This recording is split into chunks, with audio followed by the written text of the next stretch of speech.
Hello everyone, welcome back to the vlog. ನಿನ್ನೆ 3 function ಮುಗಿಸ್ಕೊಂಬಂದು ಊರಲ್ಲೇ ಉಳ್ಕೊಂಡಿದ್ವಿ. ರಾತ್ರಿ ನಾಟಕ ನೋಡಿ ನಾನು ಮಲ್ಕೊಳ್ಳೋದು ಲೇಟ್ ಆಯಿತು. ಸೊ ನಿನ್ನೆ ಮಳೆ ಬಂದು ಅಂತ ನಾಟಕ ಅರ್ಧಕ್ಕೆ ನಿಂತೋಗಿದೆ. So sad. ಅಮ್ಮ ತಿಂಡಿಗೆ ಒಗ್ಗರಣೆಯನ್ನು ಮಾಡಿತ್ತು. ತಿಂದ್ಬಿಟ್ಟು ನಾನು ಅಪ್ಪ ಹಣ್ಣು ಕುಯ್ಕೊಬರಕ್ಕಿಂತ ಹೋದ್ವಿ. ಮಾವಿನಕಾಯಿ ಎಲ್ಲ ಎಷ್ಟು ಚೆನ್ನಾಗಿಬಿಟ್ಟಿದ್ದಾವೆ, ಇನ್ನು ಹಣ್ಣಾಗಬೇಕು. ರೋಸ್ ಆಪಲ್ ಕತೆ ಅಂತ ಹೇಳೋದೇ ಬೇಡ, ಎಲ್ಲ ಹಣ್ಣಾಗಿ ಕೆಳಗೆ ಕುದುರೋಗ್ಬಿಟ್ಟವೆ. ತುಂಬ ಜಾಸ್ತಿ ಬಿಟ್ಟಿದ್ದಾವೆ ಈ ವರ್ಷ. ಊರವ್ರಿಗೆ ಅಜ್ಜಿ ಮನೆಗೆ ಎಲ್ಲರಿಗೂ ಹಂಚ್ಬೇಕಿತ್ತು ಹಣ್ಣನ್ನು, ಅದಕ್ಕೆ ಕುಯ್ಕೊಂಬಂದ್ವಿ ನಾನಪ್ಪ.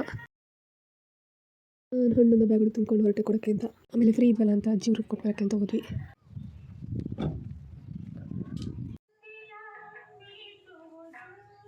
ನಾವು ಮುಂದಕ್ಕೆ ಬಂದೆ. ನೋಡಿದ್ರೆ ಅಮ್ಮ ಹೂವಿನ ಗಿಡದ ಹತ್ರ ಕೆಲಸ ಮಾಡ್ತಾಯಿದ್ದೆ. ನಾನು ಹೋದೆ.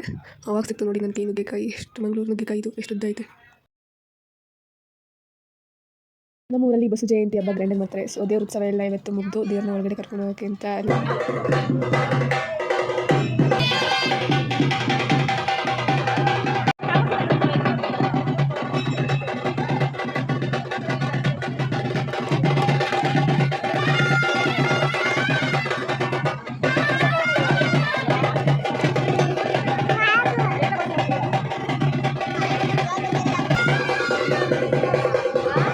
ಕೊನೆಯ ದಿನದ ಪ್ರಸಾದ ಸ್ವೀಕರಿಸಿ ಮನೆ ಕಡೆ ಹೊರಟ್ವಿ.